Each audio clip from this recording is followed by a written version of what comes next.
for lighting has not come to play.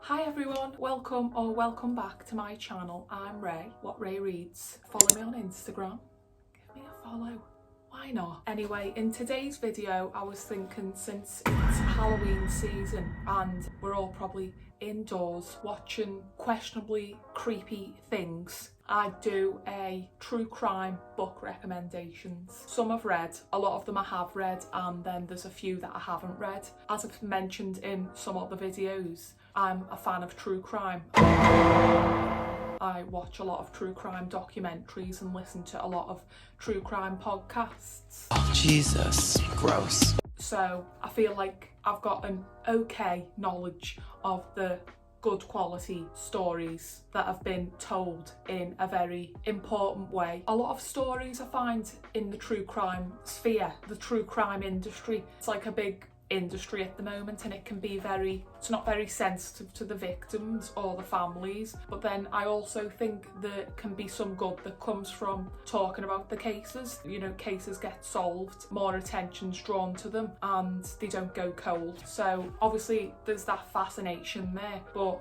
we will also want to be mindful when we're devouring this type of content or story. So yeah, let's get into it. So the first book is a book that I actually borrowed from my auntie's partner, and I haven't read it yet, but it's one of my favourite films. It's Zodiac Unmasked by Robert Graysmith. And if you've ever watched the David Fincher film Zodiac, a bookmark just fell out from Borders. We don't have Borders in the UK anymore. A sad time. But obviously this one was bought from there. So if you've ever watched the David Fincher film Zodiac, it's based on this book, and the Jake Gyllenhaal character plays Robert Graysmith. So it's the identity of America's most elusive serial killer, and it's him. He worked for, was it the San Francisco Chronicle, I think. He gets really enraptured by the story and that he's determined to find out who it is. So it follows him investigating it, following leads, and I've been told this is really good, and I've just not gotten around to it yet, but the film is very riveting. And if you're unfamiliar with the case, people were targeted by a killer in the 1960s, I think it was. Yeah, 68, between December 1968 and October 1969. A hooded serial killer called the Zodiac terrorised San Francisco.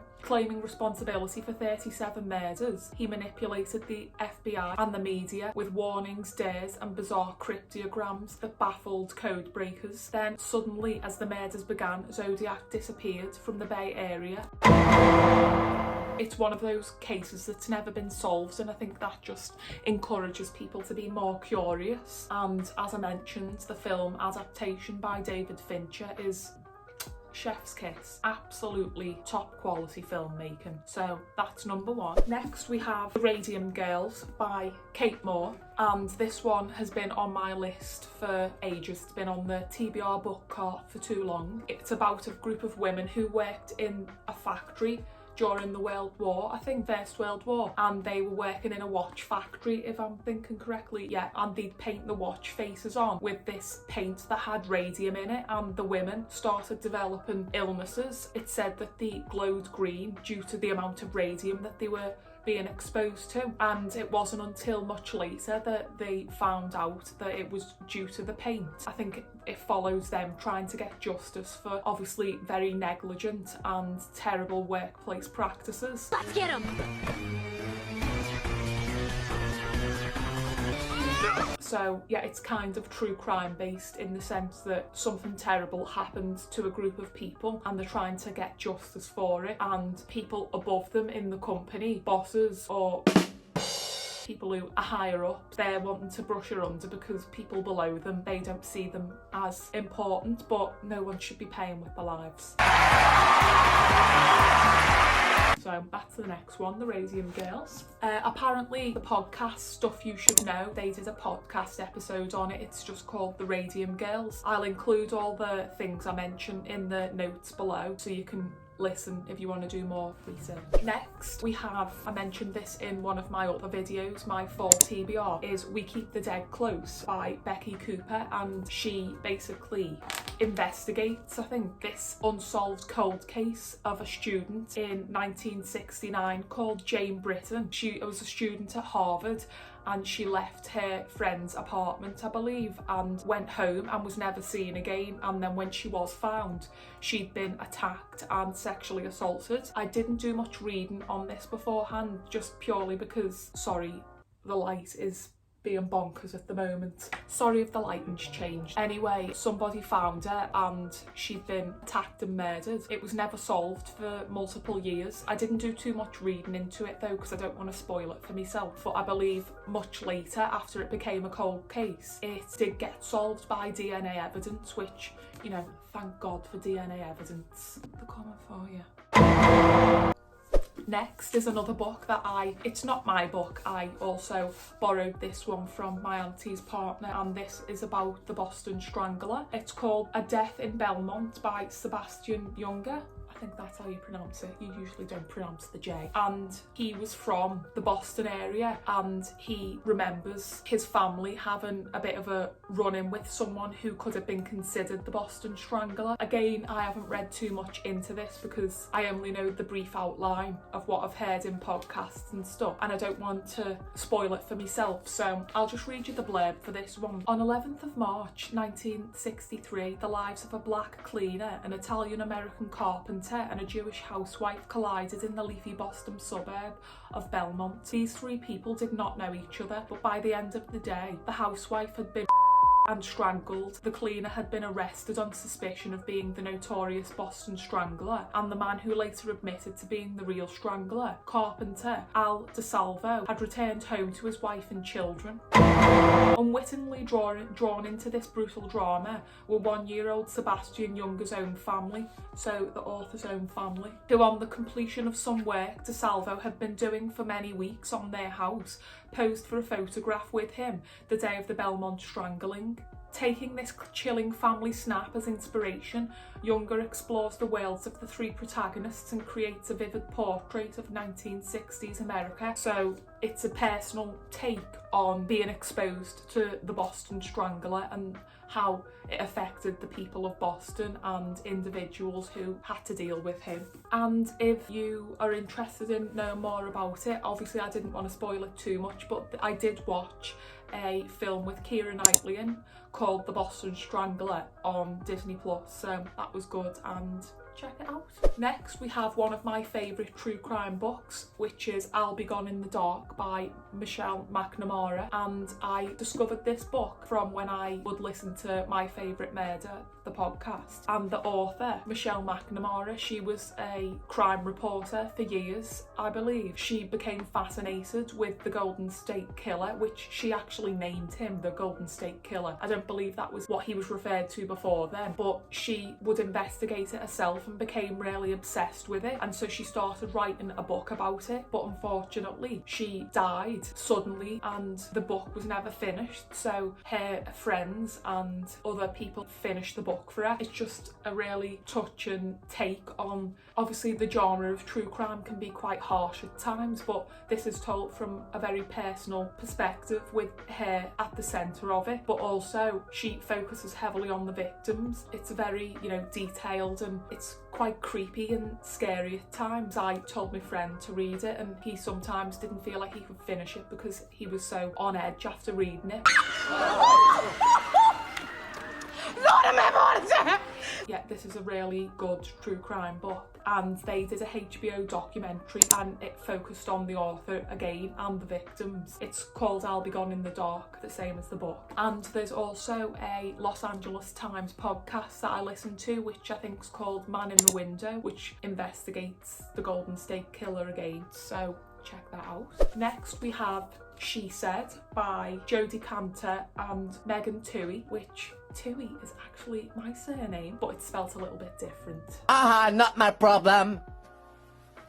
This is the book based on the New York Times article that exposed Harvey Weinstein and his predatory and abusive behaviour over multiple years. So it just talks about the two journalists trying to develop the story and also what they had to overcome to get the story out, because Harvey Weinstein, like most criminals, he would try and put pressure on the journalists. I think he had spies following him, and it was a very challenging time for the two women who were exposing the story because they were having to deal with scare tactics pretty much. Also, they did make a film of this with Carey Mulligan and Zoe Kravitz, I think. Not Kravitz, Zoe Kazan. That was a pretty good adaptation, I'd say. Before that, I'd tell you to read or listen to the audiobook of Ronan Farrow's version, because he was also investigating it alongside them, but he was doing it for the New York. Was he doing it for the New Yorker, I think?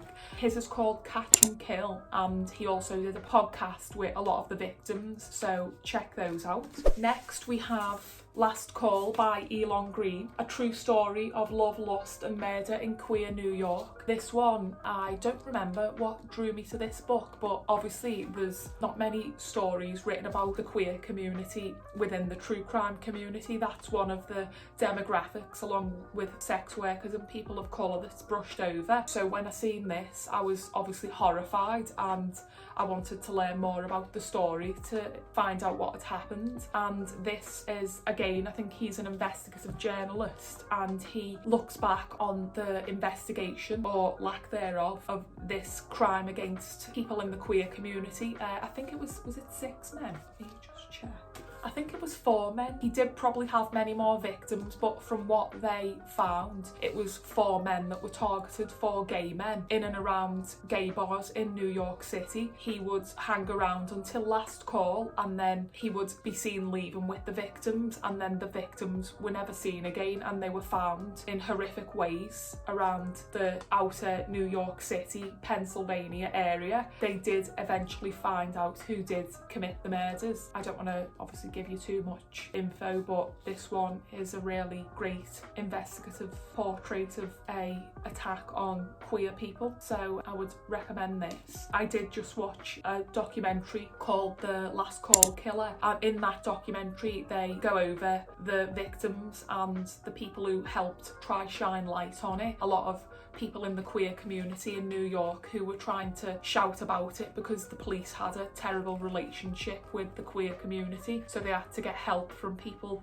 within the queer community to communicate with the police so that they could try and investigate it, because there was just no trust between the police and the queer community after Stonewall and many years of police brutality against people. So the documentary is called The Last Call Killer. I highly recommend that because you get to see more physical explorations of the victims also. Next is, it's not a true crime book, but it's based on a true crime and it took inspiration from actual true crime. It's On the Savage Side by Tiffany McDaniel, and this follows young women in Ohio who are sex workers, and unfortunately they fall into addiction and they get targeted by a killer that's going around. It's from the perspective of 2 twin sisters who fall into addiction and they turn to sex work. It just follows them around the time and the fear that they face, watching over the backs constantly for this killer. But at the back of the book there's an afterword by the author who says that she was inspired to write this story, more so to tell this story for the real victims. 6 women, some were sex workers I think, who were murdered, and I don't think it's still been solved. They're referred to as the Chillicothe 6. I don't know if I've pronounced that right. Chillicothe. That is not correct. Sorry if I've mispronounced it, but it was 6 women that were found unfortunately murdered because the sex workers, and they fell into addiction. It's not treated the same way as, you know, if a middle class white woman was found murdered. I'm pretty sure from what I've listened to as well, a lot of the police refer to sex workers and addicts as less dead, which is absolutely horrific because they view the fact that they're living high risk lifestyles as a reason for someone to be considered less than to investigate, which is just disgusting. Disgusting! But this is, it's telling the story in a fictional way, but it's also drawing light to the real story. I would highly recommend that because it does have true crime elements to it. And then the other books that I'm going to mention I actually don't have. So the first book is The Stranger Beside Me by Anne Rule, which is a very old true crime book. It's from the author Anne Rule, who worked alongside Ted Bundy at a suicide hotline for multiple years, and she became very close and friends with him. And even when it was revealed what his crimes were and what he did, she struggled to believe it until she actually seen evidence. It's from her point of view as a friend of him and how she dealt with the exposure to his crimes. I did buy it, I read it, and then I donated it. I just didn't want that, book in my collection anymore because Ted Bundy is scum. She's got a point. Yeah, I highly recommend reading that because, it's bringing a female voice that was impacted by him to the forefront. And on that topic, there was a popular Netflix documentary about Ted Bundy, which I didn't feel like focused enough on the victims. So I'm going to recommend another one, a documentary called Fallen for a Killer, and that deals with putting the voice of his long-term girlfriend at the forefront and how she was impacted by it. I think it's one of the only times she's ever spoken about it, and that one deals more so with the female victims and puts them at the forefront of the narrative, which in my opinion is the only way these stories should be told, with the victims at the forefront. We shouldn't be glorifying people who commit horrific crimes, so we need to remember that. The next book, which is on my to buy list, and I've seen a lot of people saying it's really a really great book. We All Go in the Dark, which is about Bible John. And if you've not heard about that, it's about a series of murders that happened in Glasgow, I believe, in Scotland in, I think it was the 60s or 70s. I'll put the correct date in when I edit the video. A lot of women would go out at night to a nightclub. I think it was called the Barrowland Ballroom, and they'd go out for a nice night out and then they would never go home again. And the last person that people say they seen them with was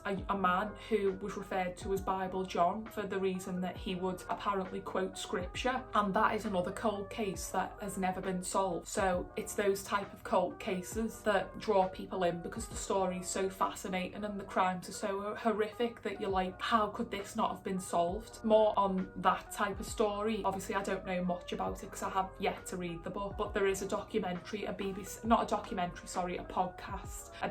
podcast called Bible John, The Creation of a Killer, and that's a multiple part podcast told from the point of view of someone from Scotland, Scottish journalist, which I think's an important thing to have. So if you want to learn more about that, I would recommend listening to that. The next book that I'm going to recommend is a book that I also don't have. I haven't read yet. Sorry for pointing at you with the pen. It's a fiction book, but it's set during the Atlanta child murders. It's called Leaving Atlanta by Tayari Jones. You may recognise the author because she's done a lot of other fiction books before. She's the author of An American Marriage, which I remember reading a few years ago, and that was an amazing book. It's a fiction book. Everyone's completely fictional in it, but it's from the point of view of children growing up during that time in Atlanta. So it just deals with the fear that they're experiencing as these crimes or children are going missing in the area they are from. I think that the author, I think she was from the area, and she remembers the fear and the panic at the time. So she dedicated the book to the victims, which I think it was 29 plus victims that were abducted and were never found or were found murdered, unfortunately. She wanted to dedicate the story to them to draw more light to it because it's just something that's really terrible and horrific that happened. And another recommendation that I have for you, if you wanted to know more about it, is a podcast called Atlanta Monster, which is a multi-part podcast about the Atlanta child murders. That was really detailed and well done. Plus there's a HBO documentary called The Atlanta Child Murders, which I also watched and thought it was really handled really well. Plus, if you're a fan of the David Fincher, can you tell I'm a fan of David Fincher's work? The David Fincher series on Netflix called Mindhunter, which got cancelled. It's Mindhunter season 2. They were starting to deal with the Atlanta child murders in that towards the middle and end of the season. Yeah, that's just another area you could explore if you're interested in learning more about the story. So yeah, that was all my true crime recommendations for anyone who's interested in reading more true crime books. If you enjoyed this video, like, comment, subscribe. Let me know if you enjoyed it. If you've got any other true crime books that you think I might like, let me know in the comments and I'll check them out. So yeah, that was the video for today. Thanks for watching and I'll see you in the next video. Bye!